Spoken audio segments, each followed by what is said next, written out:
Thank you very much for giving me the opportunity. Thank you, Mr. Chair and fellow panelists. I don't know if you can hear me, actually. I was actually going to be very youthful and ask everybody to stand up and to shake around because it's after lunch and I'm a young person and I do represent not only a humanitarian INGO, but actually I represent a European Muslim youth organization. So today I have two hats, or maybe I should say I have two hijabs, except it would be very warm if I did have both on. So it's a blessing and it's a huge opportunity for me to be here. Honestly, this morning I was thinking I prefer to be sitting back and listening and just learning, because I feel as though in the last 24 hours I've just gained so much incredible information and knowledge from my respected elders and, you know, speakers and those in the audience as well. Being a youth representative is always, you know, has its challenges.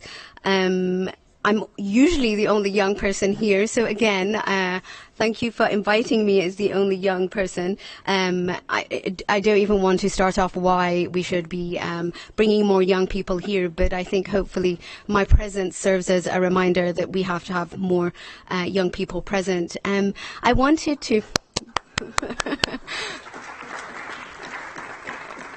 Thank you very much. I highly appreciate that. I think we live in a very scary world, and this is something I was talking about this morning, and I'm not afraid usually, but I'm starting to become very, very afraid, actually.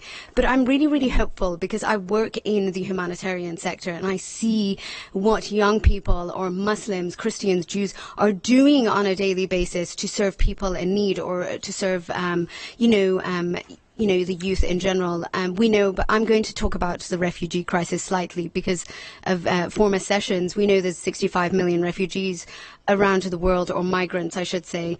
We know that there's a clear manipulation of people's fears and attaching them to intolerance and to hate and to fear of Islam and Muslims. I'm sorry, I had to say it out loud because it was right inside me. I am here as a Muslim and I hope I represent a good Islam to you, because honestly it is shocking for me, as it is to anybody, to see somebody like ISIS trying to take my voice away. I'm sorry, I'm getting a little emotional, but for me this is extremely important. We know that social media is, changing our focus and taking away from the real issues, the brotherhood, the hand-in-handness, the collaboration. It's been taken away from us.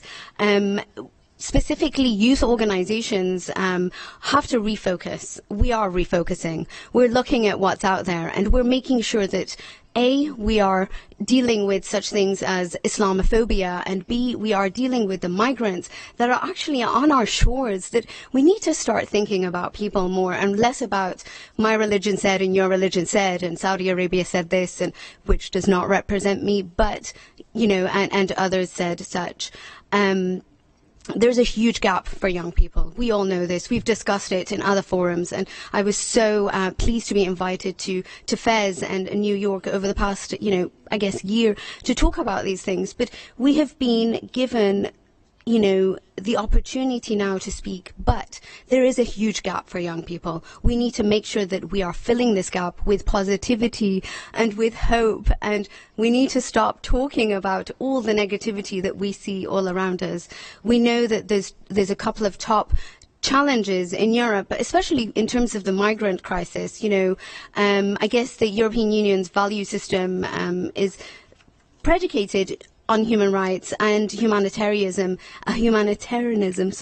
is being tested right now, and we all know this. We know that there's three major things that, challenges that humanitarians and, or I should say migrants are actually are being faced with. One is housing, the other is suitable work, and another is language training. But we also have to remember, actually, the fourth one, which is the psychological and social support and issues that people are coming with. People are coming out of war-torn countries, guys. Sorry to be so youthful and use guys, but seriously, that is where they're coming from. And all we can do is yet again point our fingers at their religion and their background and not open our hearts up to their values and what they bring.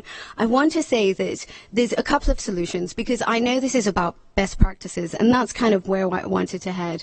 From a society and a community perspective, I personally believe that we need to make sure that host communities are educated, not just migrant communities. I'll tell you one thing, if you're talking about Syrian migrants or you're talking about Iraqi migrants, I work with them. I've worked in Greece, I've worked in Turkey, and I've worked in many places. If we're talking about these people, they come with high education, high skills, which they can bring to our communities. And I say our because I am European, firstly and foremostly. So I think we need to start educating our own host communities, I think we just watch the TV and we see what's going on. We don't want to grow future extremists, but what are we doing to combat this? Why are we not educating our own?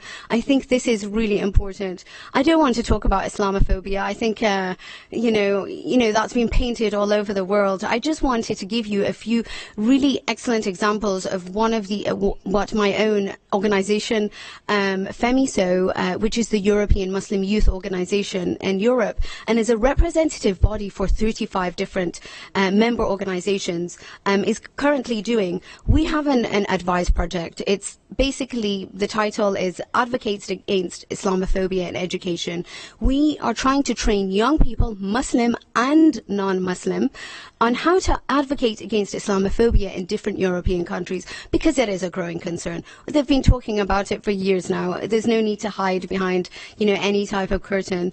It's aims to help us understand and to form it helps us focus in actually the higher education and to help people understand the term Islamophobia and how to combat it, but also how to advocate and to work on policy as well. That is one example I wanted to give you. Another thing from according to a report actually published by the FRA, many of the European member states don't publish this statistical data on hate crimes, and I think we need to start, and doing so against migrants and asylum seekers, more specifically.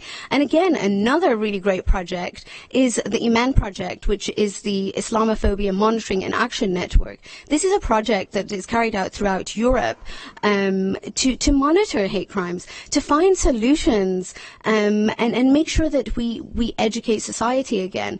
Another point actually I wanted to bring up, and I hope I haven't gone over time, because last time I did, so hopefully not this time, is engaging young people. I want to reiterate this. We need to make sure that young people, whether they're humanitarians, whether they're young people in daily society, or whether they're young people in education, are kept involved. I'm the only young person here. I think that speaks volumes, quite frankly. And so we need to start ensuring that our young people are standing hand in hand, arm in arm with our religious leaders, because we are the religious leaders as well. I am a religious leader, and I'm sorry to say that so plainly, but right now I've just been made feel that is the case. I have so much more to say. I was going to look at the humanitarian perspective and the opening of doors of different nations and good examples, but I think I'd like to leave it at that. So thank you very much for giving me the opportunity to speak.